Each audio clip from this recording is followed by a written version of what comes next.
Hello.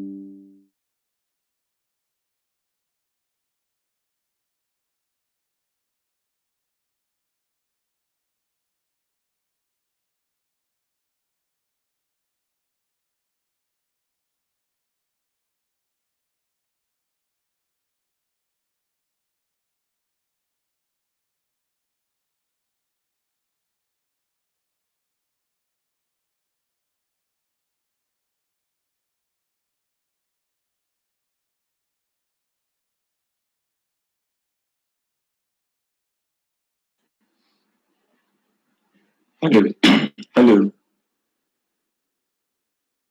Good evening. Good evening. Where is Hillary?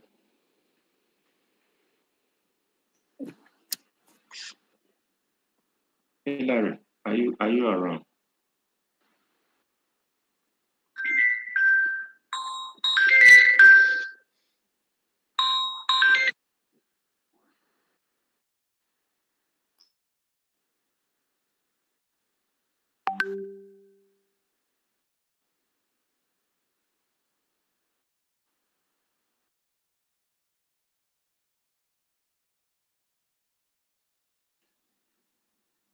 Hello. Hillary, are you around?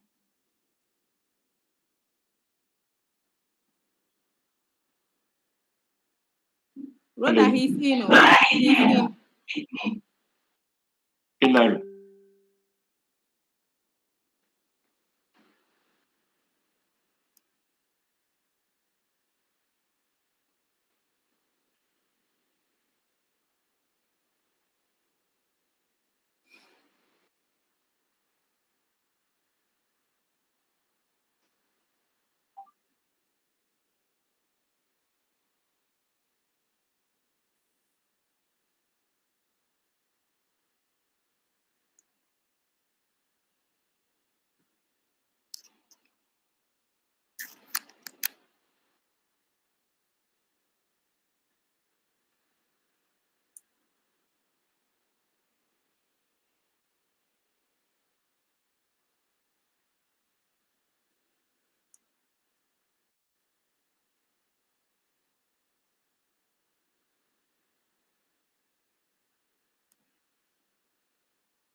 Yeah, someone.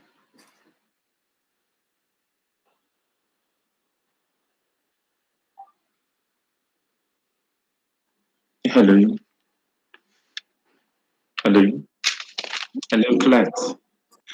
I've I've I've been alone for almost an hour. Huh? Hillary sent me a wrong link. I've been there alone almost an hour. Why? Where is Hillary? It's not around.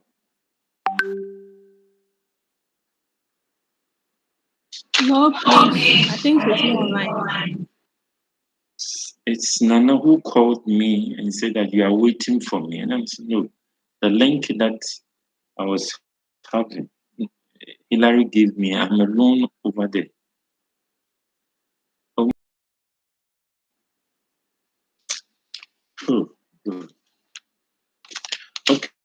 Okay, so who can tell me what some of what we did? What we did yesterday? Hurry up. Almost an hour is gone without doing anything. Tell me what we did yesterday. One or two should be able to tell me what we did yesterday.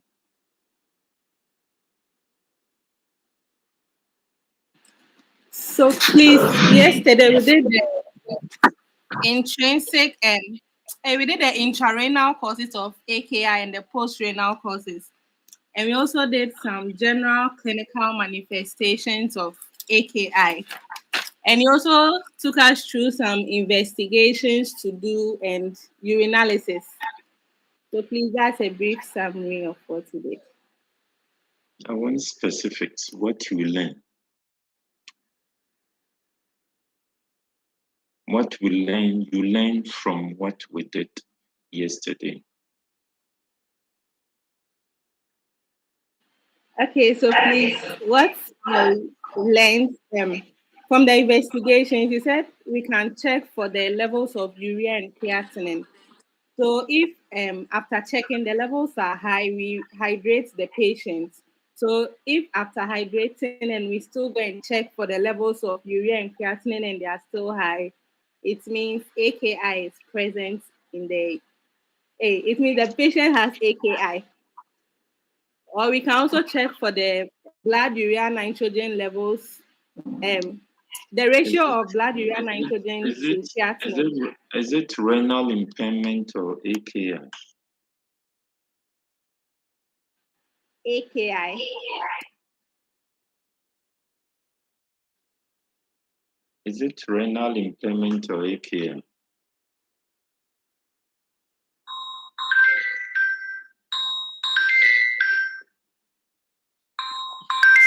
Is it renal impairment or AKI? Please, I wrote AKI.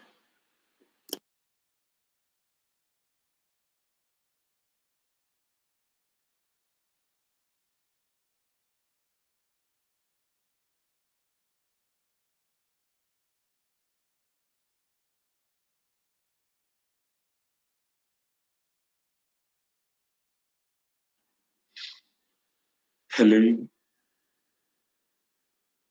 Hello. I'm saying that if for renal impairment you can diagnose a patient, renal impairment patient, using urea and what? Creatinine. That is why I was asking you. And I'm saying that if a patient comes for the first visit or at the ward, if a patient urea and creatinine is high, that is the first visit. If you check and it's high, then don't conclude. You have to check for the hydration. And you can check for hydration using the BUN stroke creatinine ratio. You can use this to check. One is high. So I'm not saying that I said it's for renal impairment, not for AKI. So come again.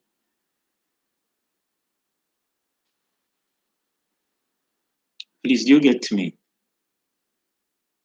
No, please. Hey, Radit. I am saying this.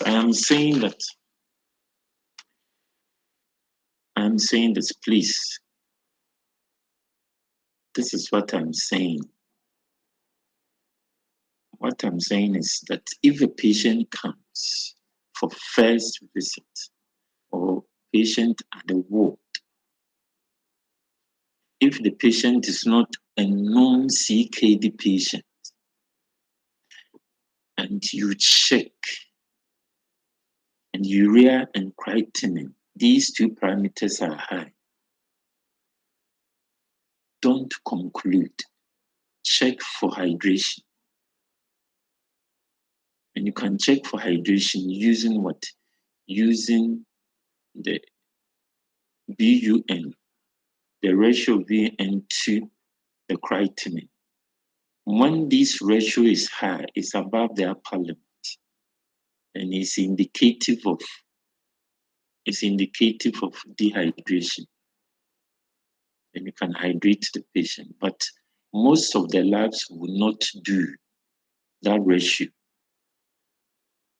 So I was saying that because I'm doing kidney, I would have checked for the urea in creatinine, because we have these two parameters that will point to renal impairment.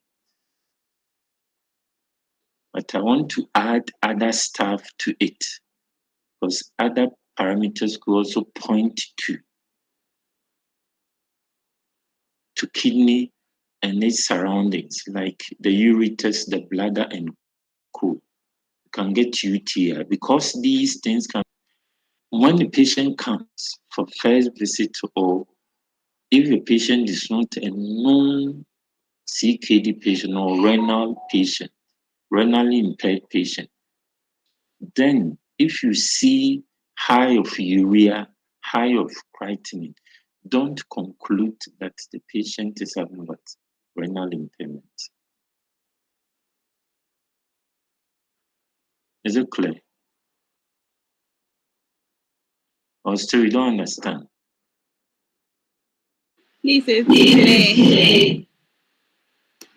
For first visit, or that if it's not a known and you see high of urea and creatinine, I'm saying that don't jump and say that's renal impairment.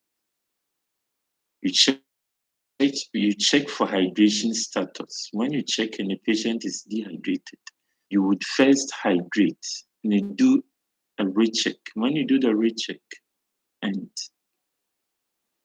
the urea and creatinine is still high, then you can conclude that the patient is having this. It's having renal impairment.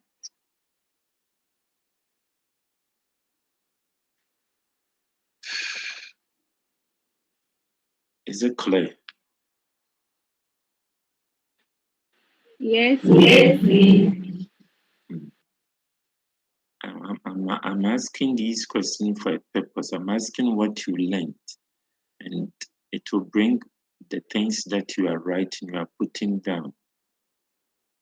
So, who was on the line talking about what she learned? Is it Emifa, or who was on Yes, the line? I'm the one. So tell me, continue. Okay, so please, another thing I learned is how to differentiate between pre-renal and intrarenal AKI. Mm-hmm. So you said we can use the functional excretion of sodium. Mm-hmm. So for I'm that one, we check. You gave us a formula, so it is equal to urine sodium times serum creatinine all over serum sodium times urine creatinine. It's all expressed as a percentage. So if after checking in it's less than 1%, it means pre-renal AKI with preserved tubular function. Mm-hmm. But if the percentage is greater than 1, it means there is renal AKI. Mm-hmm. And you said it's not specific, and it's also difficult to use this ratio in elderly patients. Mm-hmm. So this Yes. will become a limitation. So if you are asked Yes. about the limitation of using the functional excretion of sodium to differentiate this, then if I ask you to tell me 2 or 3 reasons why the functional sodium it shouldn't be relied on in differentiating this and this? You should be able to tell me. Class, can you tell me? Yes. So, can you tell me why it shouldn't be relied solely to differentiate between the pre-renal and can you tell me the limitation of the functional excretion of sodium? Can you tell me?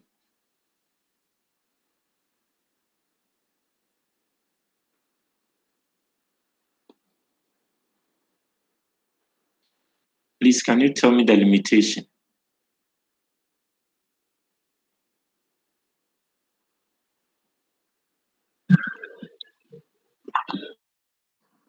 Hey, can you tell me the limitation? So it is not specific, It's not but it's not specific one. What again? and it is less sensitive. Come again. It is less sensitive. It's less sensitive. Good. Good. Mm-hmm. What again?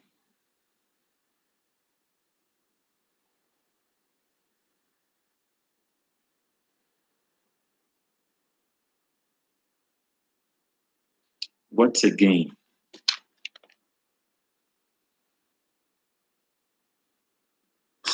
It cannot be used in the elderly due Elderly. to difficulty So concentrating so urine. these are some of the limitations. Elderly is not specific, it's not sensitive. These are it's not robust. Something that we can rely. So these are any other I want somebody else to tell me what he or she learned yesterday.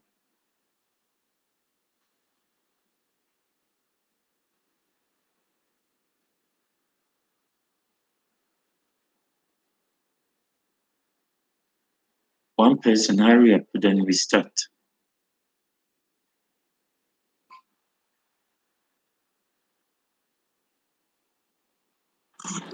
Okay, so we also spoke about the appearance, saying that the urine is usually pale yellow in color, and that the urine can change to red, orange, brown, or black. And if we see black urine, it could be due to conditions such as copper poisoning or phenol poisoning, or a medication such as methyl-dopa can cause black urine. Mhm. And then for orange to red urine, it could be due to rifampicin or beet. And then if you also observe green urine, it could be due to pseudomonas infection, amitriptyline or propofol. And Mhm. then cloudy urine could be due to phosphate crystals or worm infestation. Okay. Okay. So let's start for today. The men, are you there? I want to hear the guys also talking. Guys, are you there?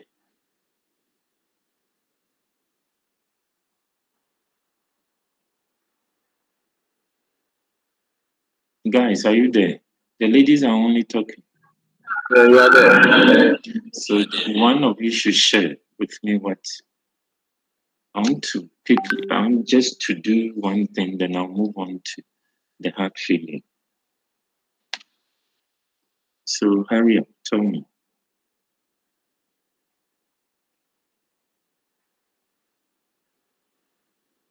One of you should share with us what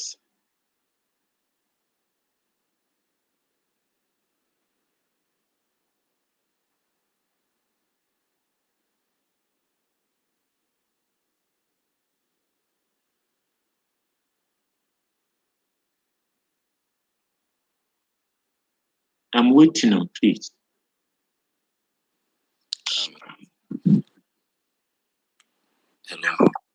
doing? Yes, we learned on some clinical manifestations of AKI. Come again, please. We learned on the clinical manifestations of AKI.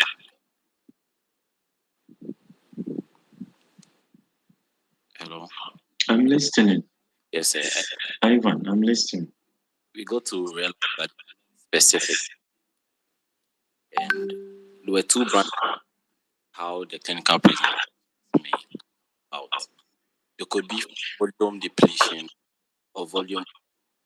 So under volume depletion, we saw oliguria, thirst, sunken eye, dry mucosa, tachycardia, decreased skin.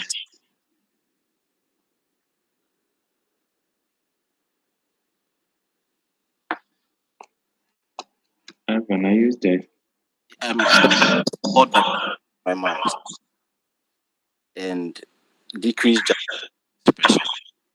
And under we had dyspnea, pleural effusion, ankle sore, and increased pressure, azotemia, hyperkalemia, pulmonary. Yes.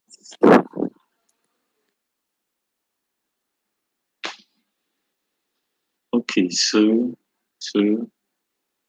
for the labs, we do urine analysis, we do blood. The blood, you can check proteins, you can check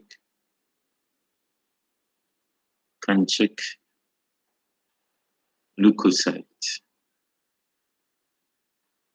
You can check other things, urea and co, and you do the imaging.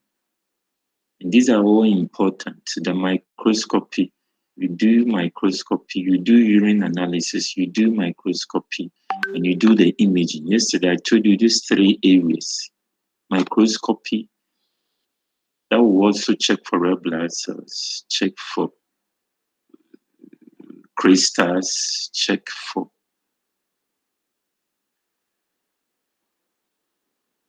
the size.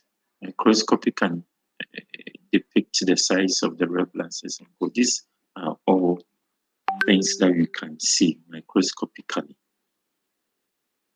We can do urine analysis, and the quick urine analysis that we can do is to use the dipstick. And the dipstick can also detect, the last thing I'm going to do is to detect the proteins. So the moment the dipstick detects proteins, protein is the common sign of renal disease. Protein in the urine. When you have protein in the urine, then you should suspect something happening to it, happening to the kidney. Is a common sign. Normally, we say that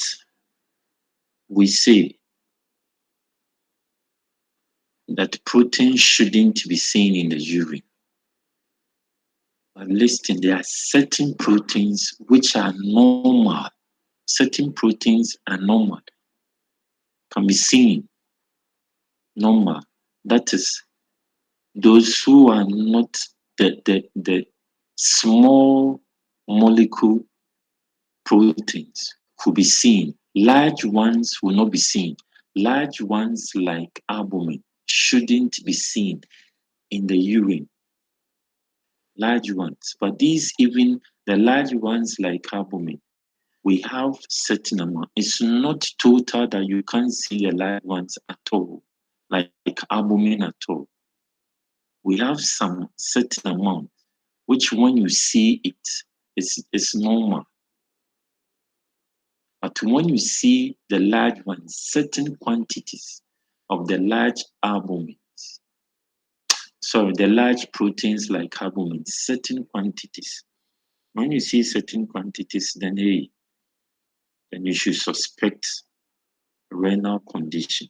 You should suspect a renal condition. So, seeing proteins in the urine will suggest to you that there's something happening to the urine. But let me ask you this, who can tell me the normal proteins that are seen. Normal proteins that are seen in the urine. Who can tell me? Normal proteins that are seen in the urine.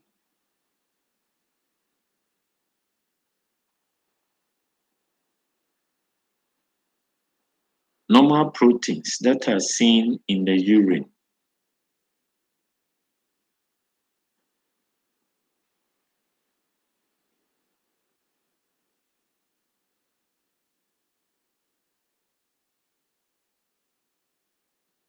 Hello, are you there?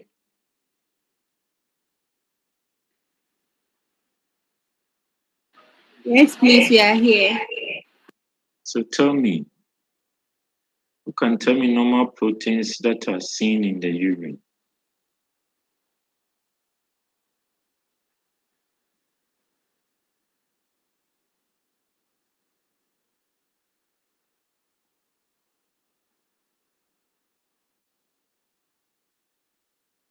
Hmm?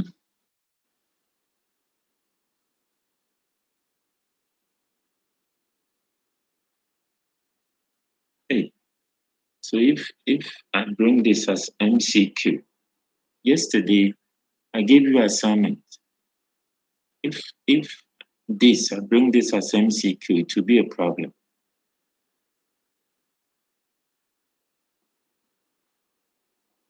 Normal protein in the urine. When you see such proteins in the urine, you will not be bothered because it's normal. There are other proteins, large molecule ones, proteins like albumin. When you see albumin in certain quantity within 24 hours, then you have to be careful. The normal protein, and there are certain proteins that will be seen. These proteins will suggest certain conditions. So tell me the normal protein.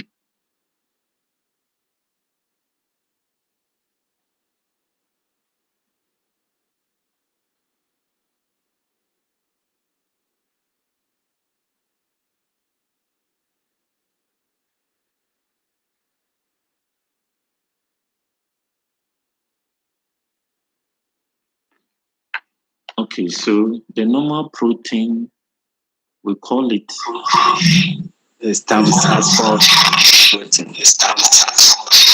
we call it phosphol protein. So let me see whether I can do my white something.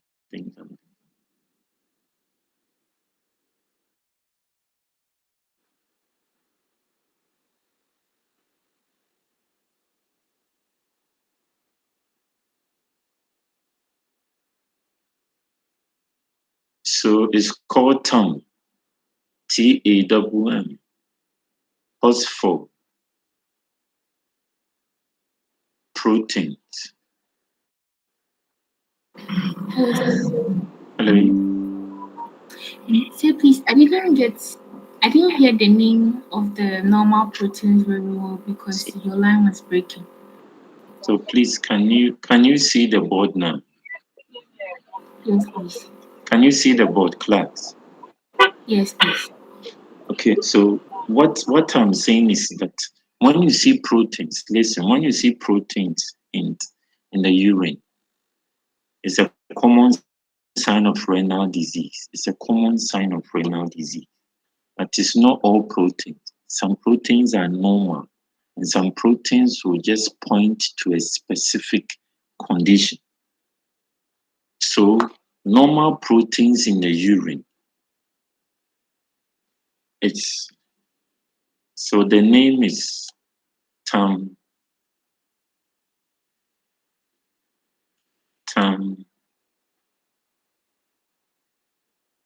writing with this is not comfortable at all. TAM phosphor for protein. Can you now? You can see. Can you see it? Yes, please. So this is phosphor proteins. These are normal proteins found in the urine. So when you see this protein, it's not. There's another proteins. We call it another proteins that you can also see. It's not normal. When you see these proteins, we call it Benz Jones protein. What is, when you see this protein, what does it mean? What does it tell you? What comes into your mind when you see this protein in the urine?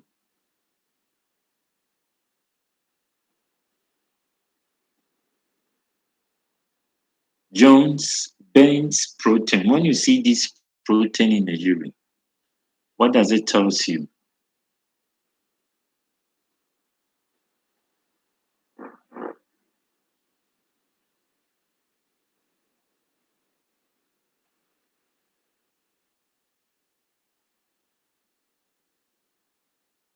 A clot. If you don't know, let me know you don't know.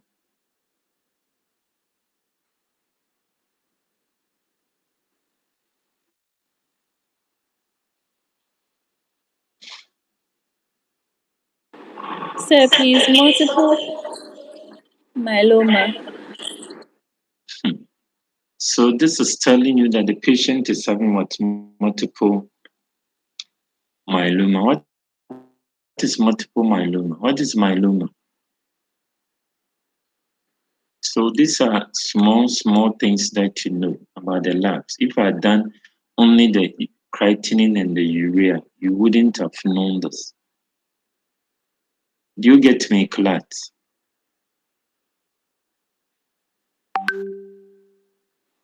Yes, please, sir. So when you see TONs, THP proteins, it's telling you it's a normal protein found in the urine. When you see Jones protein in the urine, then it's specific. It's telling you that the patient is having what? Multiple myeloma. When you see albumin in the urine, albumin under normal circumstances shouldn't be seen. You can see albumin in a small quantity within 24 hours. Small quantity. So for healthy individual or healthy adults,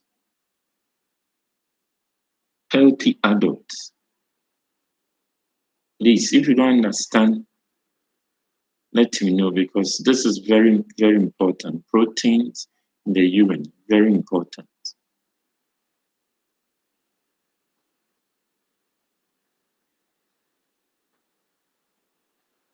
For healthy adults,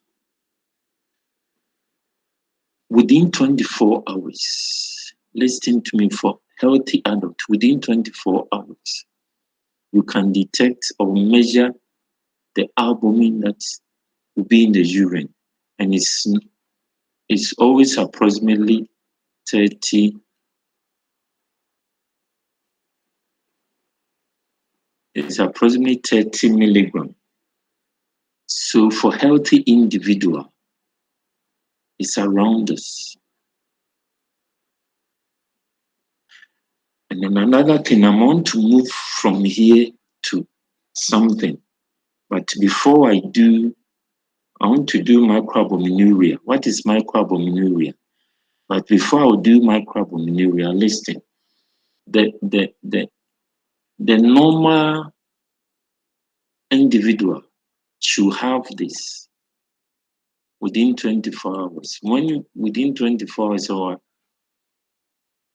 if you are able to detect albumin, and for that 24 hours is 30 milligram, is okay, it's normal. So proteins in the urine can be negative, can be positive. And under the positive, you can have 1 plus, you can have 4 pluses. You can have trace. You can say that there's a trace. What does it mean when you say there's a trace. What does it mean when you say it's negative? You have to know. Who can tell me when you say, well, we have trace, protein is trace in the urine, what does it mean? So note this. When we say the urine, the protein in the urine is negative, it means that, please listen, it means that the protein in the urine, which is albumin, please hold on for me.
So when you say, sorry, I'm back. When you say that the test we wanted to check for proteins in the urine and it's negative.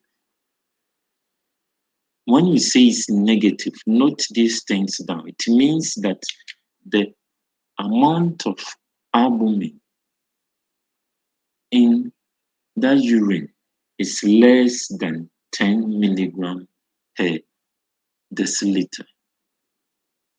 So when you say it's negative, the moment you use the word negative, it means that the amount of albumin in the urine is less than 10 milligram per deciliter. When we say it's trace, it means that it's between 30, it's between 15 to what? 15 to 30 milligram per deciliter. When we say it's plus 1 or 1 plus, when you say it's 1 plus, then the amount of albumin within the urine is 50 to 100 milligram per deciliter. And when we say it's 4 plus, then we say it's greater than 200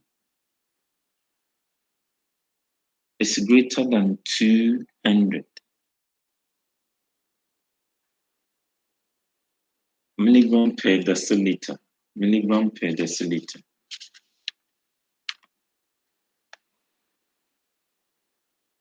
This is clear.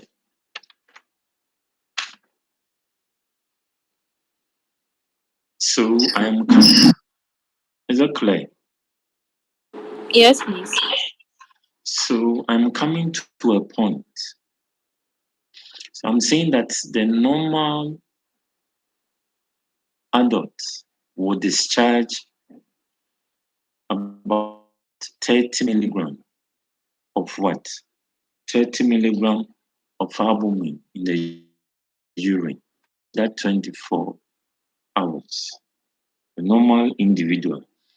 And the dipstick can only detect albumin when it's above this 300 milligram per, is it 300 300 milligram per deciliter. I'm explaining something. Please get it. The dipstick can only detect when it's 300 milligram per deciliter of albumin within the urine.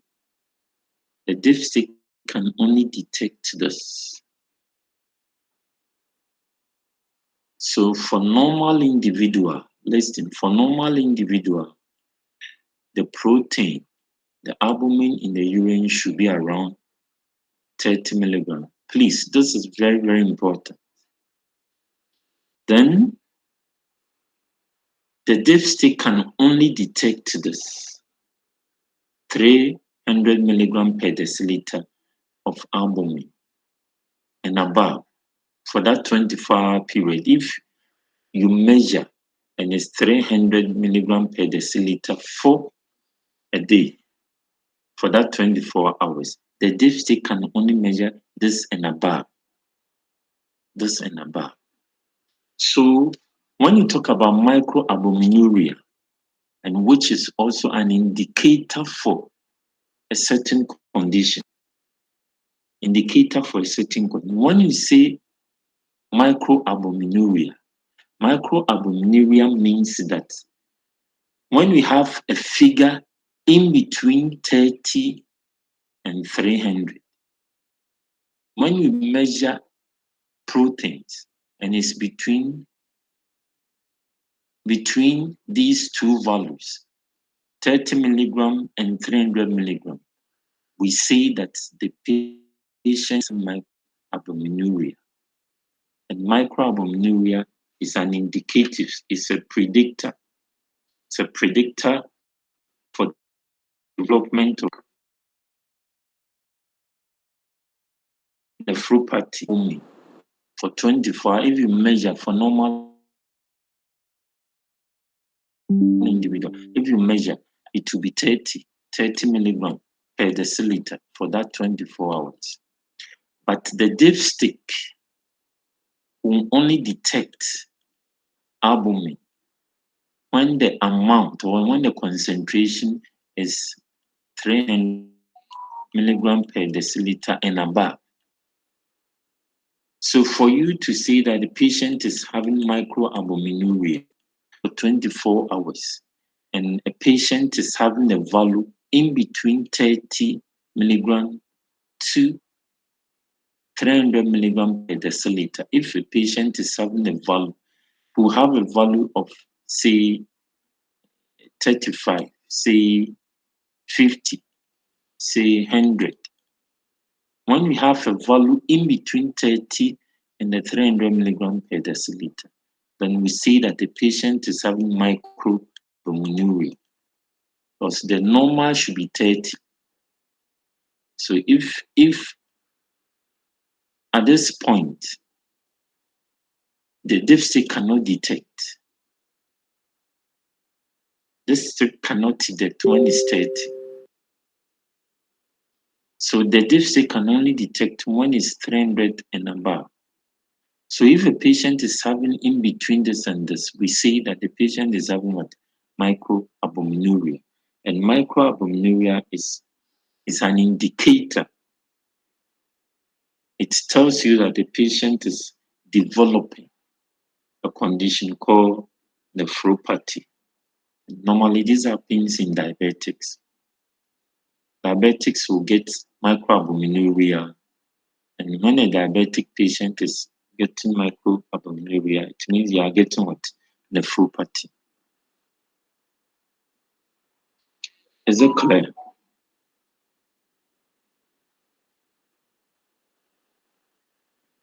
Yes, please. Is it clear to everybody, please?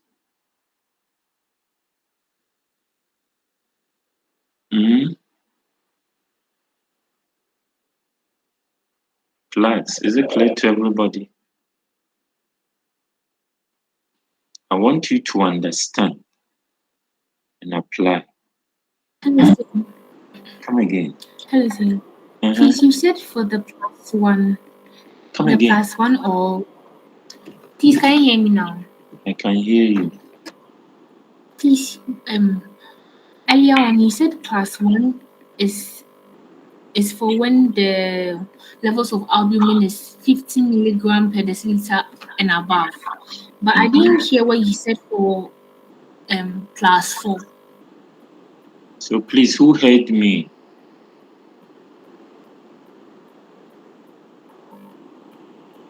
So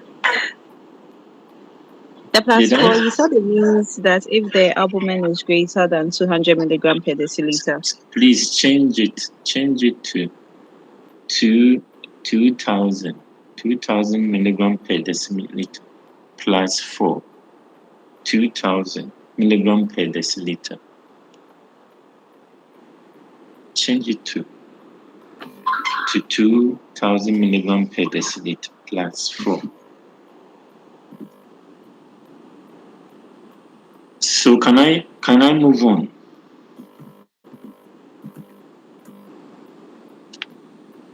Can I move on? Yes, please.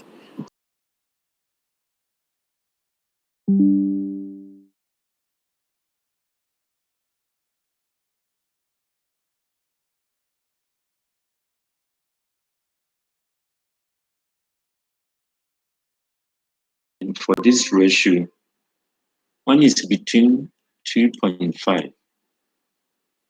You measure and it's between 2.5 to 20. When you measure the ratio in between this range, and it means that the patient is having what microalbuminuria. All this range, between 2.5 to 20, then it's telling you this range, listen, this range is the same as this 30 to 300 milligram per deciliter. So when you measure and it's between 2.5 to 20, when you do this ratio, and it's telling you that the patient is having microalbuminuria. And this is more reliable, and it could be checked and not tedious, because for that one you have to check for the protein within 24 hours. You do for 24 hours, but this one can be checked at any time.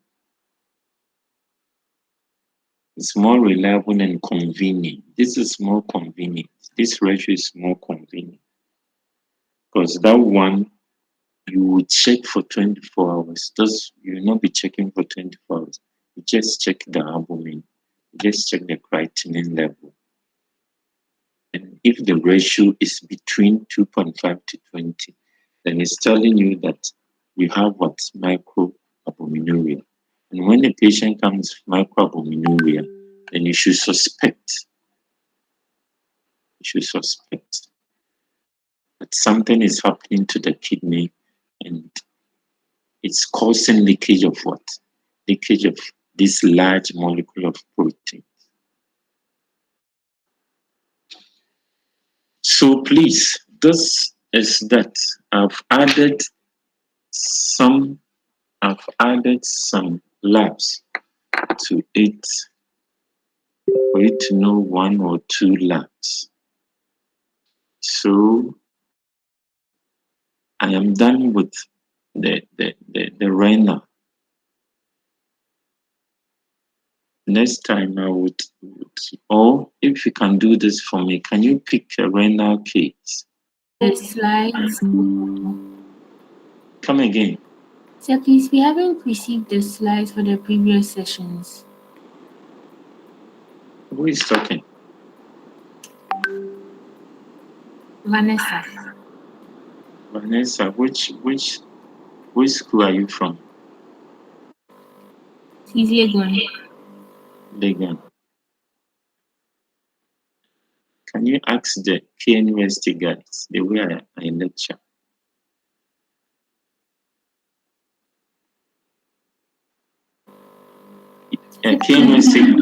KNUST guys, can you tell Vanessa for me?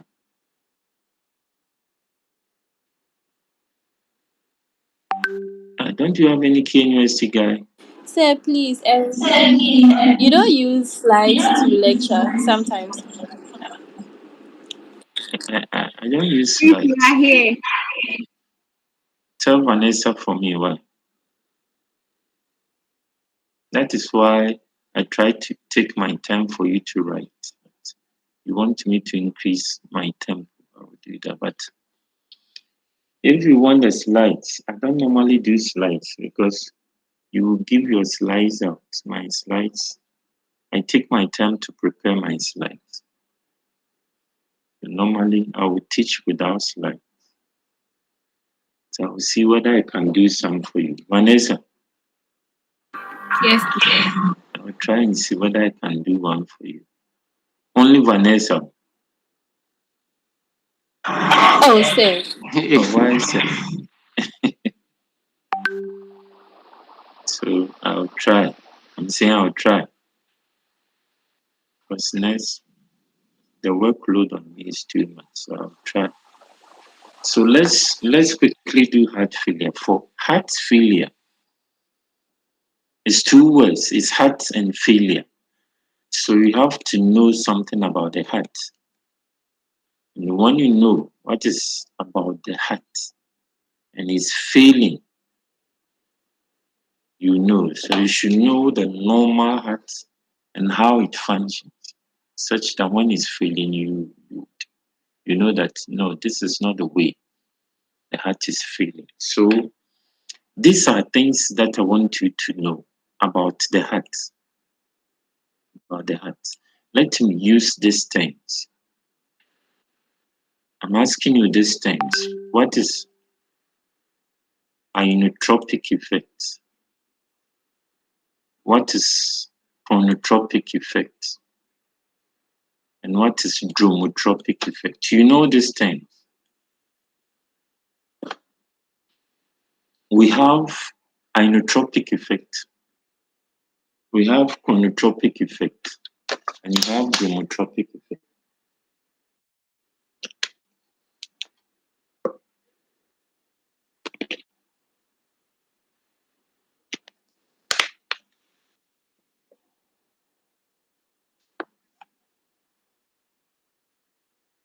Inotropic effect, chromotropic effect, and dromotropic effect. Do you understand these terms? What is inotropic effect?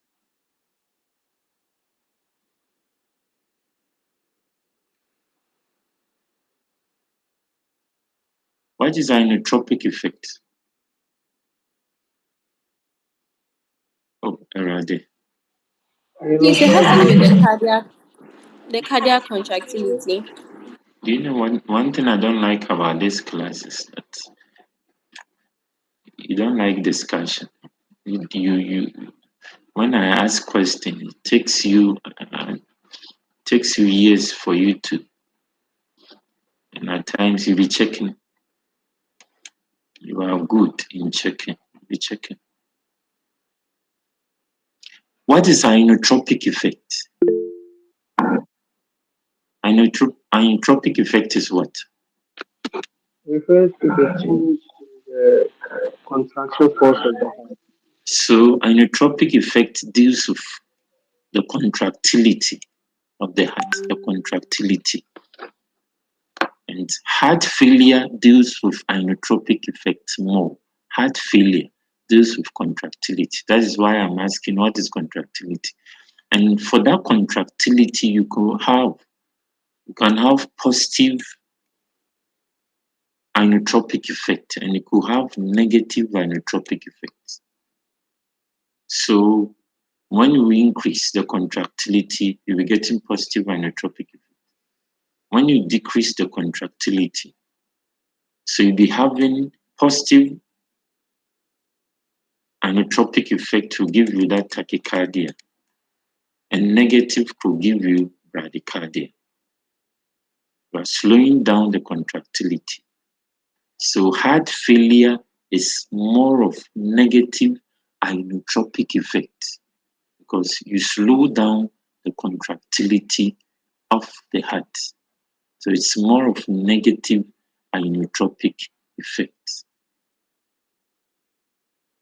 Please, is it clear? So for heart failure, you want to learn about the heart, the small anatomy of the heart, the functions of the heart, causes of the heart failure, risk factors of the heart failure. We talk about decompensation, we talk about compensatory mechanism when the heart is failing. So we do it step by step. So now let's start with the functions. Functions. We do the functions. You do the functions, and you do the small anatomy of the heart. So what are some of the functions of the heart? What are some of the small functions of the heart?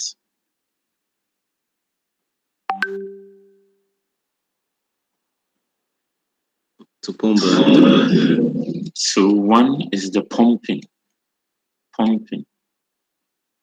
So I want you to state it well. It does what? It does what? Please, don't assume you know. I want you to say it, not to just, it does pump. Tell me what it does. The heart contracts to pump oxygenated blood to the rest of the body and deoxygenated blood to the lungs to be oxygenated.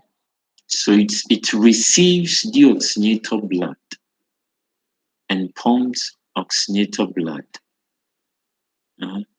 as you said, to the rest, to the vital organs in the system. So please, in exams, there are certain things that we give marks.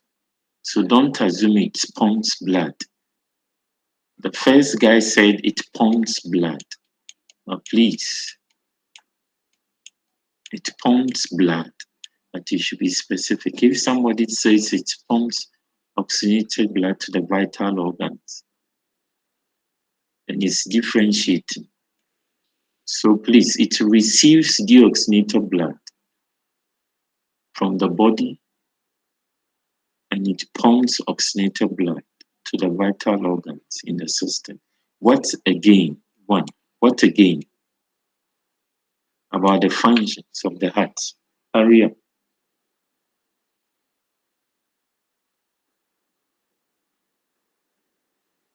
What again about the functions of the heart?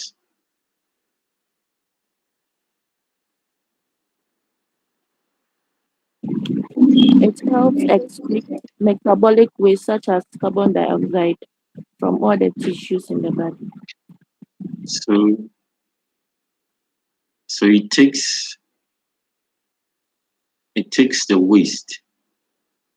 So it receives these waste, especially carbon dioxide, to the lungs, and allow the lungs to discharge its sorry. So it also aid in helping to remove what? Certain waste product from the system. And you can mention the carbon dioxide, excess carbon dioxide. What again? Hurry up. What again?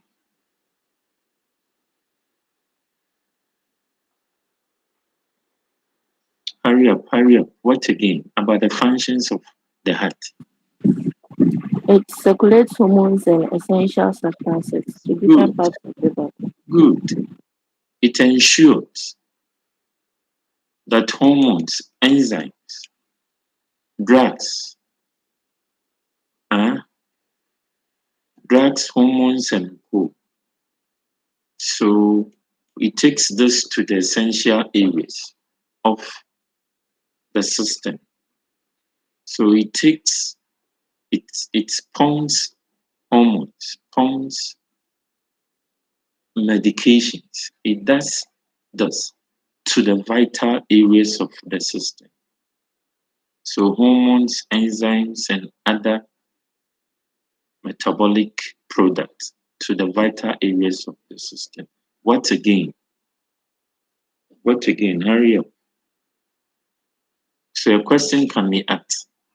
Please, the heart regulates blood pressure. Well, good. It does regulate what? So it helps to ensure homeostasis of the BP. It helps to ensure homeostasis of the BP. The heart ensures that. Once again, so you can be asked, if you don't take care, you say that it does only the pumping and you stop. So if you are not pushed, you will not think. If you are not pushed, you will not think. You will only be thinking about the major function. These are the minor functions. It's also vital. So the heart also ensures the movement of electrical impulses from the sinoatrial node through the AV node to the Purkinje's fibers, and this will ensure the contraction of the heart. It ensures the movement of electrical impulses from the sinoatrial node to the Purkinje's fibers. Please, is it clear?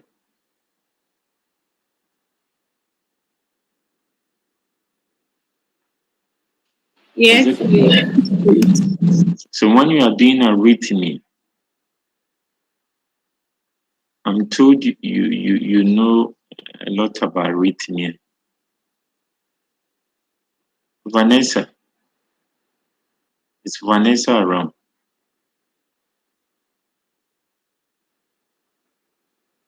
Vanessa, are you around?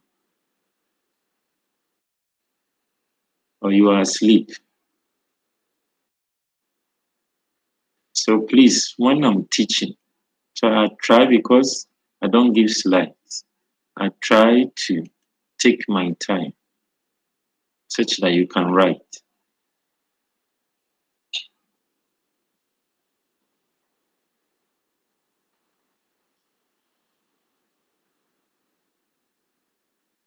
Okay, so now let's talk about the anatomy.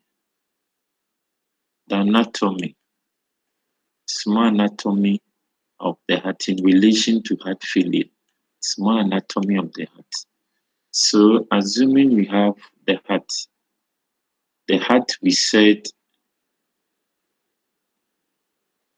this is the heart. We said the heart is made up of what?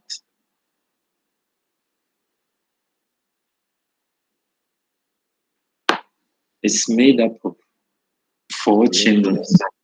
So we have 1, 2, 3, 4. 4 chambers. 1, 2, 3, 4. So that is what we're told.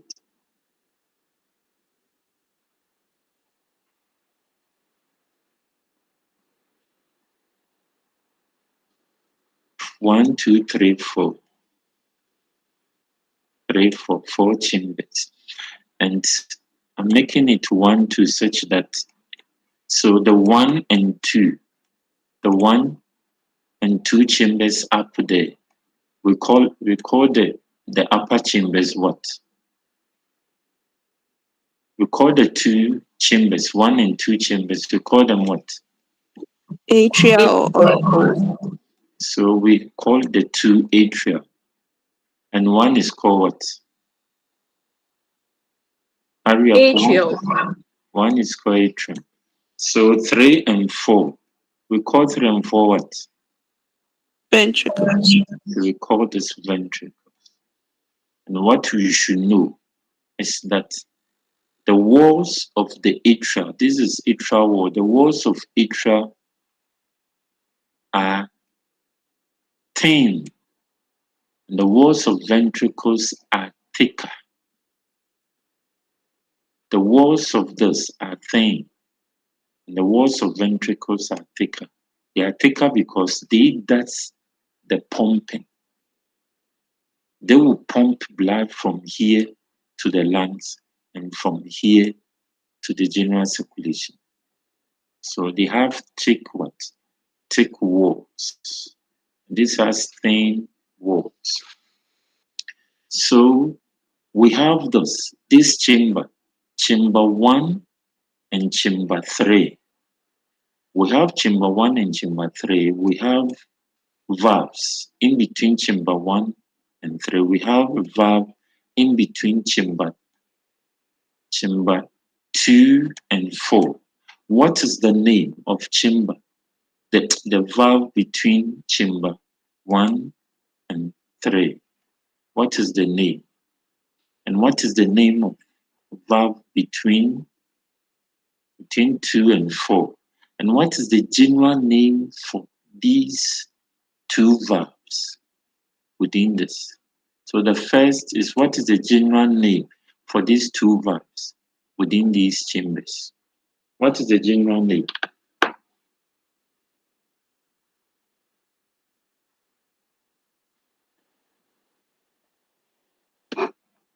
Atrioventricular valve.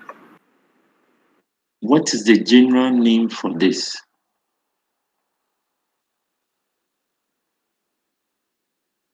So you said atrioventricular valves. Any other?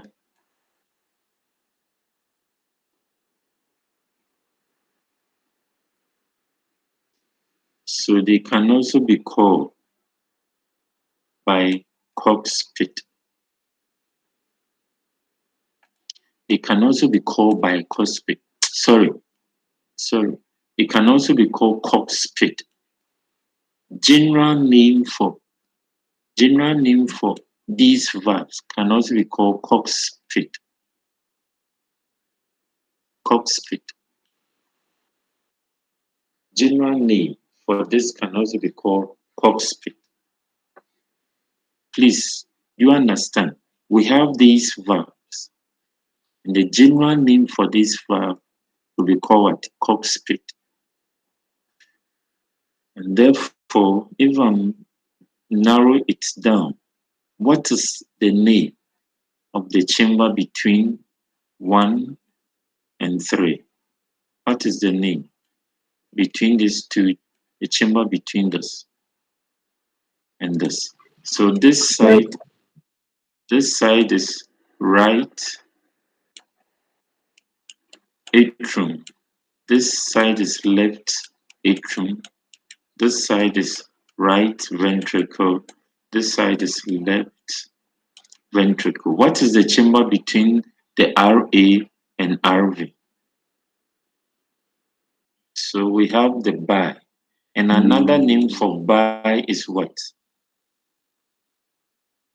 Another name for bi is what? Mitral valve. So another name is mitral valve. So mitral valve, that is another name, mitral valve. Mitral valve. So this is mitral valve. This is tri. Mitral valve can also be called bi. So please understand this. Now, another thing I want to ask is that, tell me, what is the function of these valves in between the chambers? What are some of the functions of these valves? Alia. They prevent the backflow of blood from the ventricles to the atrium. So it prevents the backflow of blood. Backflow of blood from the ventricles into where? Into the atrium. What again? I said functions. What again?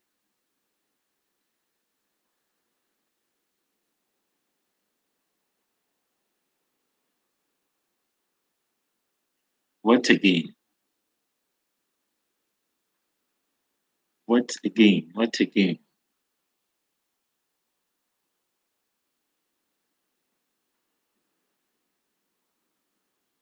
So for healthy individuals, it ensures that the right amount of It ensures that the right amount of blood is pushed out. It ensures the right cardiac output. It ensures right cardiac output. I will explain this. Please, do you understand if I say that it ensures this? It ensures that the cardiac output is okay. Do you understand? No, please. Why no, please? I would talk about this. Another function is that it ensures unidirectional. It ensures unidirectional flow. So the flow is like this. So it ensures unidirectional flow from the ventricle, from the atrial to the ventricles. Unidirectional flow. Okay, so I was saying, let me clean this. Come back to, I was saying that it ensures that right amount of cardiac output is obtained. Why am I saying this? So, assuming you have this to be the heart, you have this to be the heart, and this is the mitral valve. This side is pumping blood out.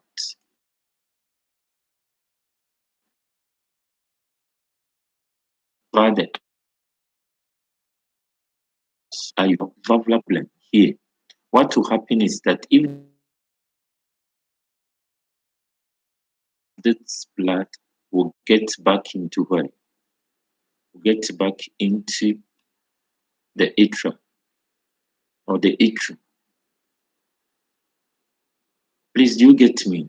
It means that now you'll not be getting the right amount of blood coming out.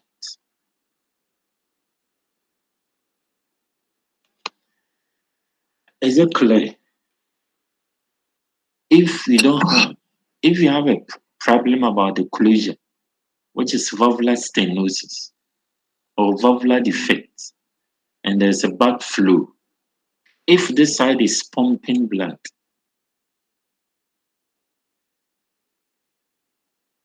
you should be aware that if there's a backflow, then you won't get the right amount of blood coming out.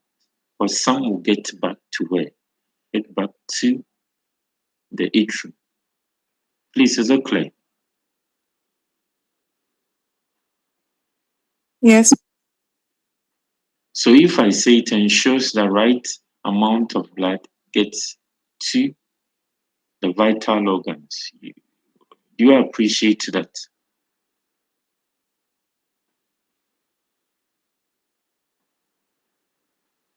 Do you appreciate that?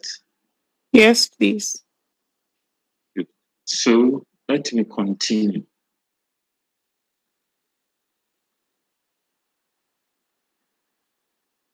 Let me continue. So you have this still on the backflow. I want you to learn something here from the backflow. We have this to be the heart. If there's a valvular defect here or here, and this side is contracting, by all means, because there's a valvular defect, the closure is not tight. What will happen is that there could be a backflow to this side. If it's here and the closure is not tight, there will be a backflow. When we have a backflow from the ventricles to the atria, what is the term? What do we term it when we have a backflow of blood from the ventricles to the atria? How do we term it?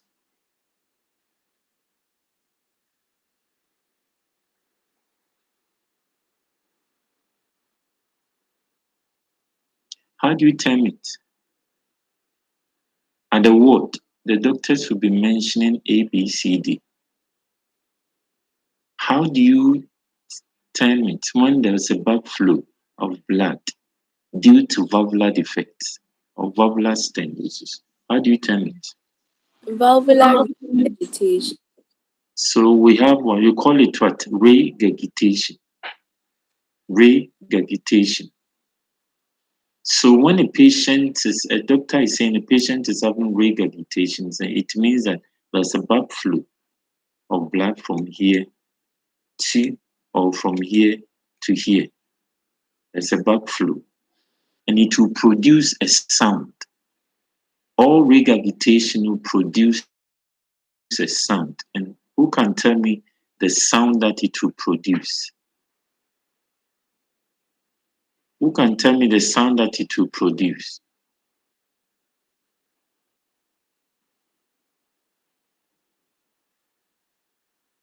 What sound will it? So at the word, they will be talking about regurgitation. The moment they talk about regurgitation, you should know that there's a backflow. And this will produce a sound. And this sound is called murmur. Murmur sound. Please, is it clear? Yes. So if you talk about murmur sound, it means there's regurgitation. And the moment you see that a patient is having regurgitation, and it means there's a valvular defect. Valvular defect, and valvular defect could be a valvular stenosis. Valvular stenosis. Okay, still on the anatomy. Still on the anatomy. So this is the heart. So we have talked about this and the valves. There's also a vessel. This vessel connects the right ventricles to the lungs. We have here to be your lungs. It connects this to the lungs. And you have the vessel connecting the left ventricle to the outside. And this is the aorta, and this is pulmonary. What is this? Pulmonary what? This is pulmonary artery. This is the aorta. So the aorta connects the left ventricles to the outside. So now let's talk about the way the heart functions as a pumping organ. The way the heart functions as a pumping organ. So we have these vessels.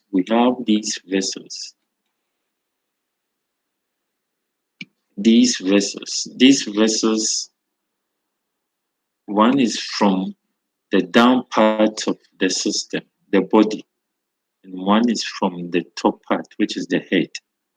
And this, they will converge here. One is from here, one is from here, one is from the upper part. So we call this big vessel, we call it vena cava. Vena cava. So for the vena cava, we have the one on top, from the top part coming, we call it superior. And the down is inferior. So we have inferior vena cava, which is coming from down, superior vena cava coming from up. We have this. So this will converge here. And when the blood is collected here, then this side will contract. I want to do on 1-1 basis. When I finish, I will tell you the way the heart works. It doesn't work like the 1-1 basis I'm going to take you through, but I want to do this for you to appreciate. And I'll actually go in and tell you the way the heart actually works. So this side will collect the blood. This side will contract and push the blood to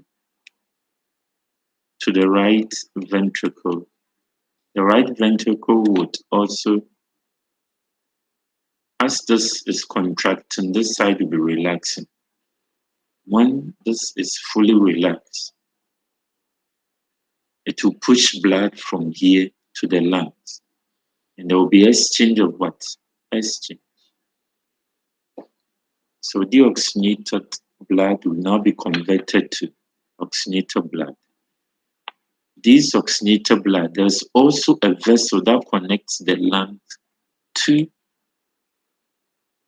the left atrium. What is the name of the vessel that connects the lung to the left atrium? Pulmonary vein. Pulmonary vein. So note this. We have this to be pulmonary artery. The pulmonary artery is the only artery in the system that carries deoxygenated blood from the right ventricles to the lungs. Pulmonary artery is the only artery that carries deoxygenated blood from the right ventricles to the lungs. Pulmonary vein is the only vein that carries oxygenated blood from the lungs to the left atrium, from the lungs to the left atrium. So when the blood gets here via the pulmonary vein, the left atrium will push the blood via this valve into this side. So this will move from here to here. Blood is pumped.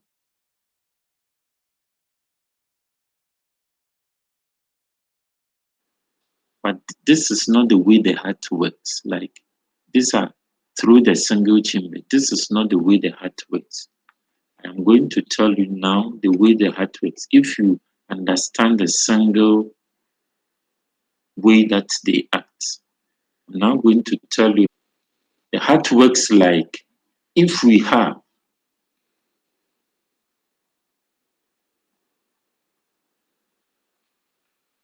so this is the heart.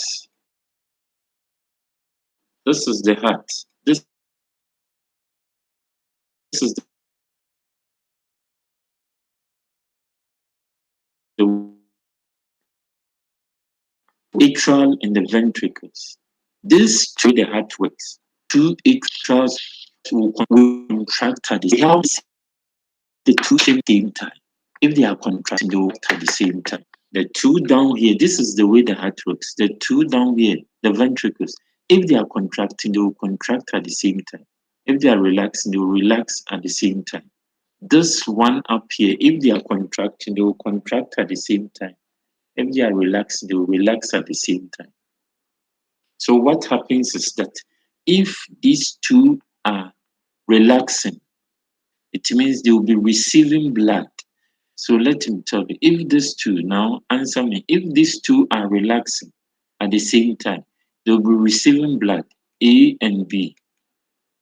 If chamber A and B are relaxing at the same time, which areas would they be receiving blood from?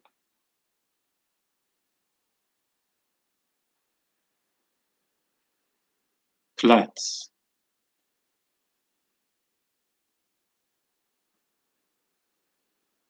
Can you hear me?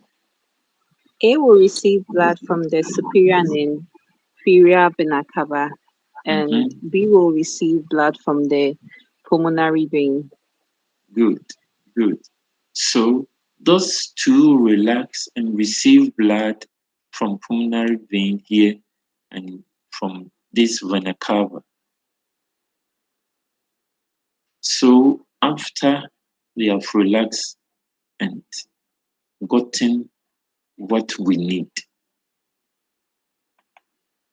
so it will push the blood here. But if this is relaxing and receiving blood, this will be contracting. These two chambers will be contracting at the same time.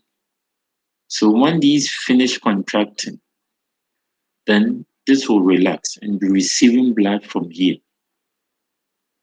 So when this is relaxing, this will be contracting. And when this is also contracting, so C and D is contracting, what will C do and what will D do? C will push blood to the lungs through the pulmonary artery, and D will push blood out of the heart to the rest of the body through the aorta. Good. So C will be pushing blood to the lung via the pulmonary artery. So this is the way the heart works. If those two is contracting, this will push blood to the lungs. This will push blood to the general circulation. So if this is contracting, this two will be relaxing. This will be relaxing. And therefore, this will be receiving blood from the general circulation. And this will also be receiving blood from where? From the lungs. Please, is it clear up to this point?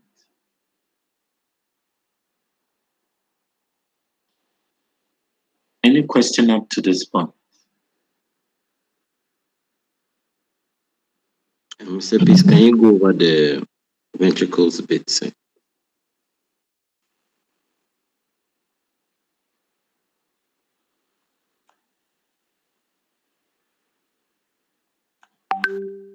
I have a cardiologist among you who was telling me when I asked questions, she was answering it. So A, C, D. So the ventricle part, who can help me? If those two are contracting, what would C do? What would D do?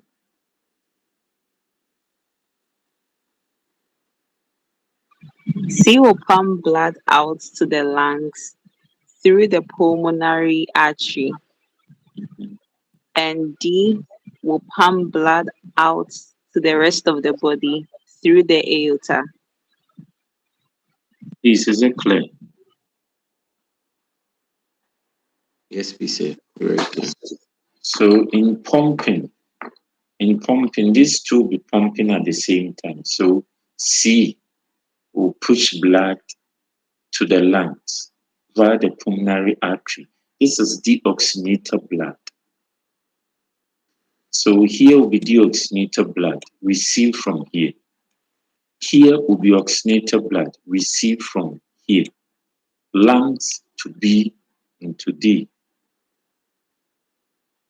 So when this is pushing blood, this will push oxygenated blood out to the vital organ. And C will push blood to the lungs. This will be deoxygenated blood. Please, is it clear to everybody?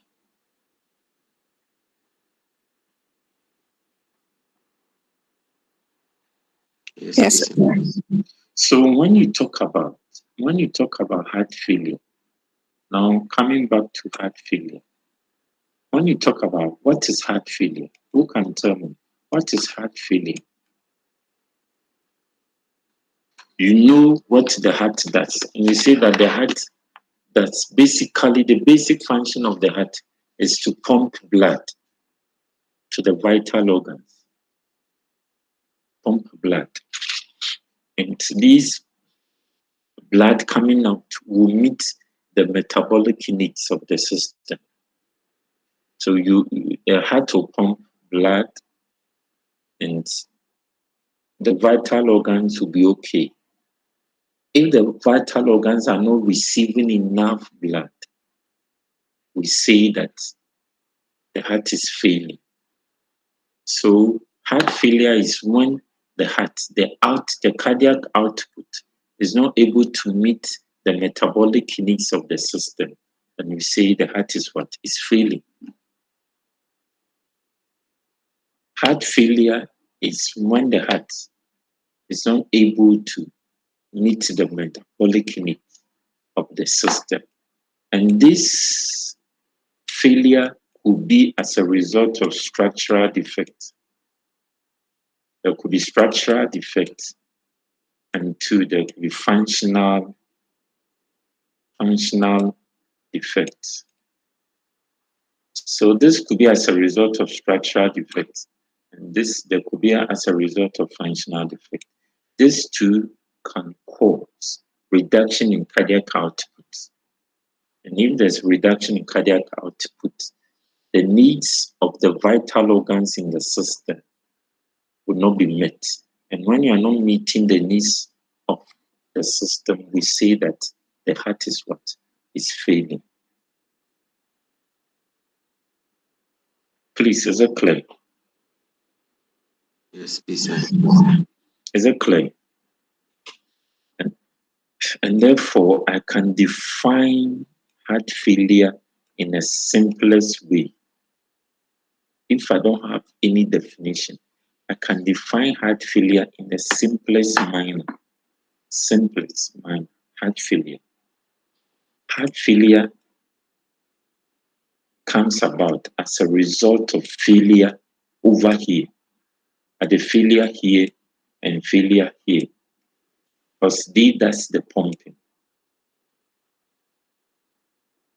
So I can define heart failure as a syndrome of ventricular dysfunction. As a syndrome of ventricular dysfunction.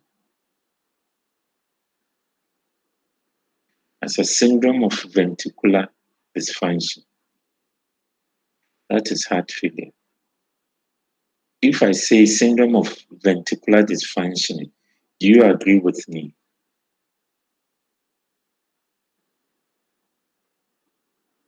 Please, do you agree with me? If I say it's a syndrome of ventricular dysfunction, do you agree with me? Yes, please.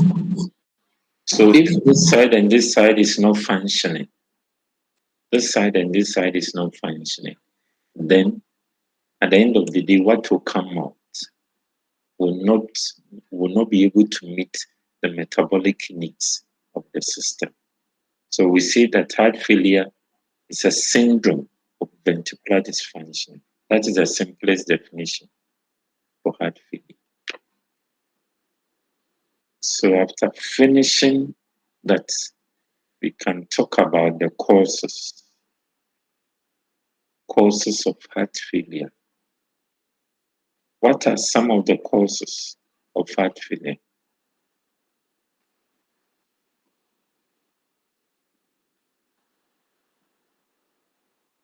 What are some of the causes? Please let me know. What are some of the causes of heart failure? Causes of heart failure. Causes of Hypertension. So if I ask you how hypertension can cause heart failure, can you explain? So one is hypertension. Hypertension. Can you explain how hypertension can cause heart failure? Hurry up, please.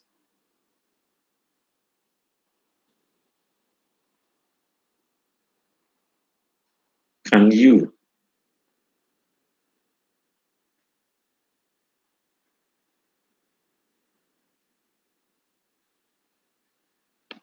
Can you? Not really, sir. Why? But you are telling me hypertension. So who can explain how hypertension can cause heart failure?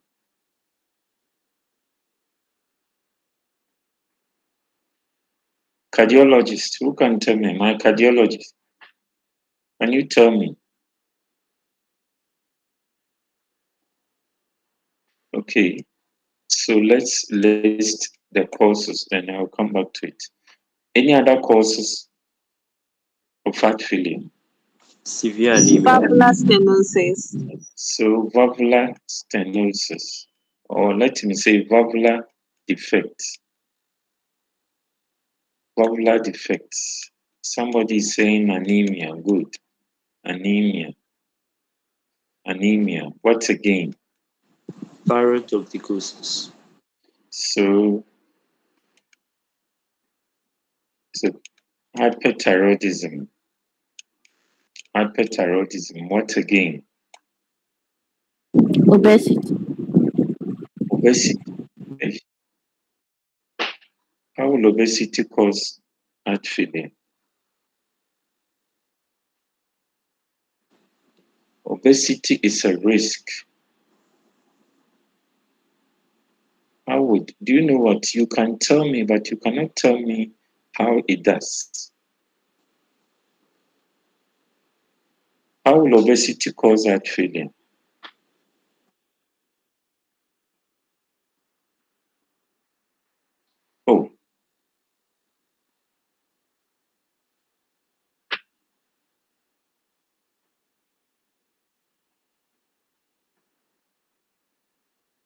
Oh, can't you tell me? Obesity, woman, you said obesity, but you can't tell me. If you want to talk about obesity, then I say it's a cause. It's a risk factor. Maybe obesity due to the lipid deposition can cause coronary artery disease. Coronary artery disease can cause heart failure. Any other causes of myocardial infarction? I say coronary artery disease. And so myocardial infarction. MI, good. MI, what again? Pericarditis. So pericarditis. Pericarditis. If I ask you what is pericarditis, you can tell me. Pericarditis, what again? What again can cause heart failure? So what you should know is that anything that affects the heart can cause heart failure. Anything that affects the heart can cause heart failure. Endocarditis. But your problem is how would these cause heart failure? Endocarditis. What is endocarditis?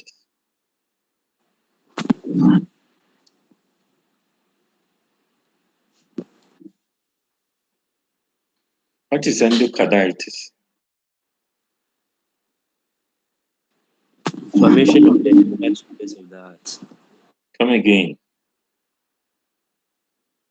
You said what? Inflammation of the inner chambers of the heart.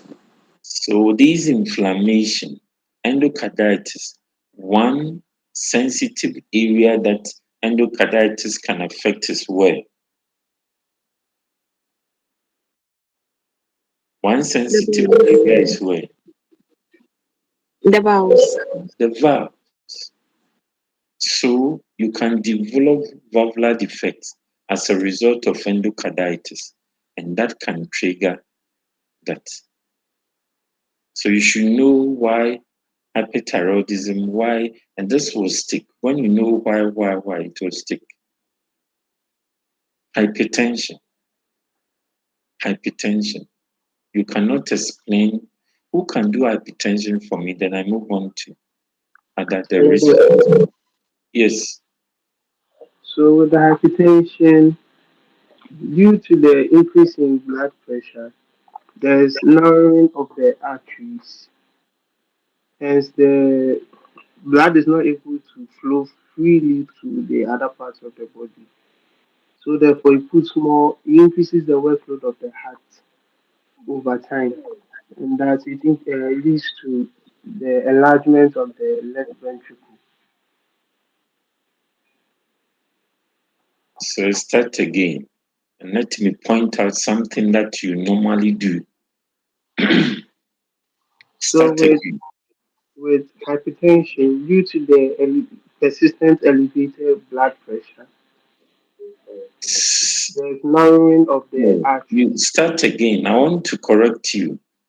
You said in hypertension. Yes. Due to the persistent elevated blood pressure. So you are saying in hypertension, then you are talking about persistent elevated blood pressure. What is the difference? It's the thing. It's what? It's the thing. It's the same. So this is what you normally do. If it's oral, you are wasting your time to say in hypertension due to persistent disease. It's all hypertension. So you use this to explain. Use the preload and afterload to explain hypertension. How hypertension can cause heart failure. Use that to explain. Who can use the preload and afterload to explain how hypertension can cause heart failure? Of the narrowing of the vessels, there's going to be increased fluid on the right side of the heart, and the heart will have to try and compensate, hence increase the afterload, which will cause usually enlargement of the left side of the heart, leading to heart failure. So use the preload. I want you to use only the preload. When you finish, you use the afterload. The preload is amount of blood getting into where? The heart. Huh? For your level, I will say this. For your level, I will say this.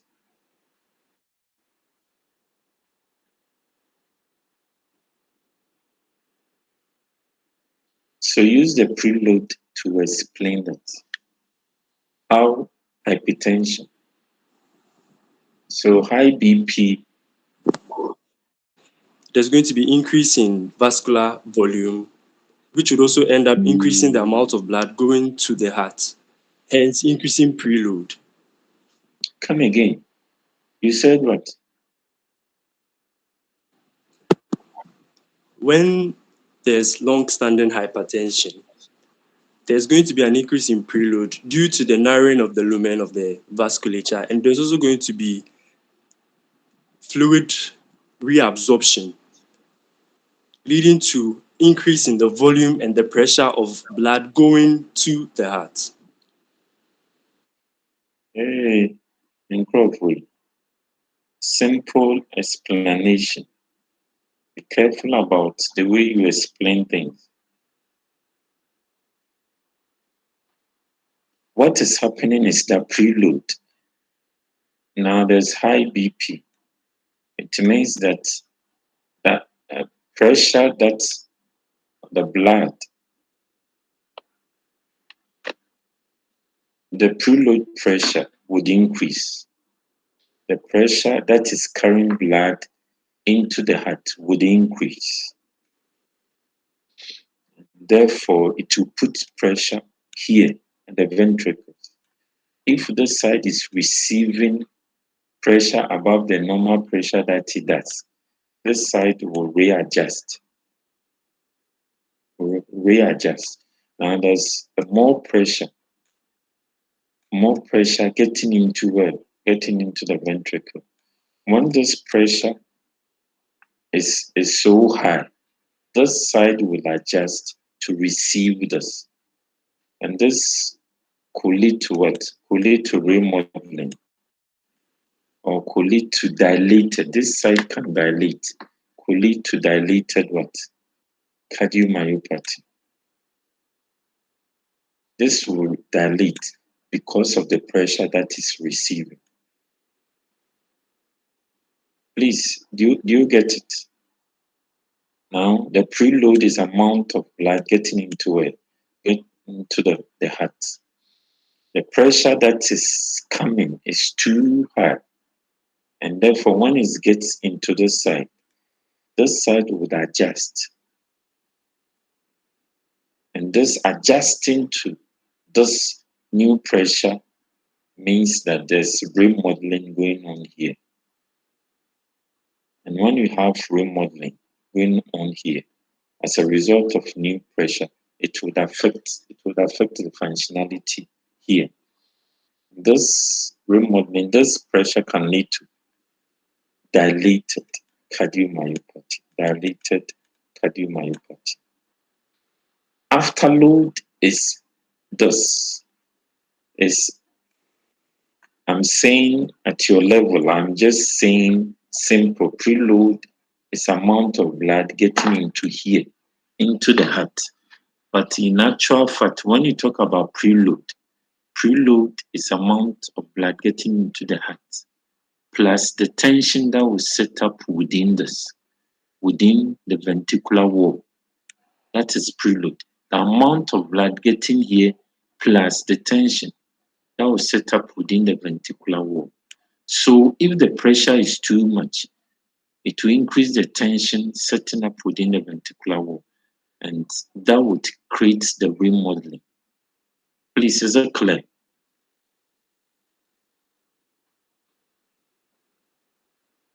Yes, please. Hey, is it clear? It's class. Yes, please. Yes, please.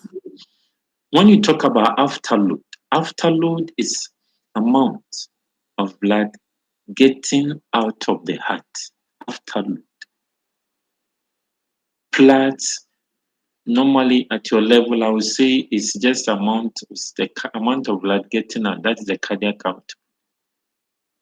That afterload is not only the amount of blood getting out of the heart. It's the amount of blood getting out of the heart plus the resistance. The resistance that this blood getting out will face. That is afterload. So the resistance will be high when the lumen. So you have lumen A and you have lumen B. If you have lumen, assuming, let me clean this. Clean this for you to appreciate it.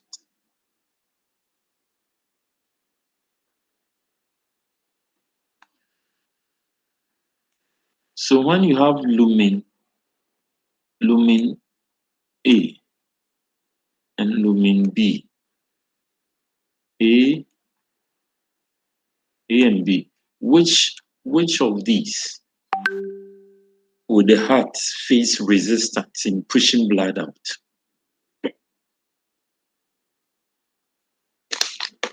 B. Why B?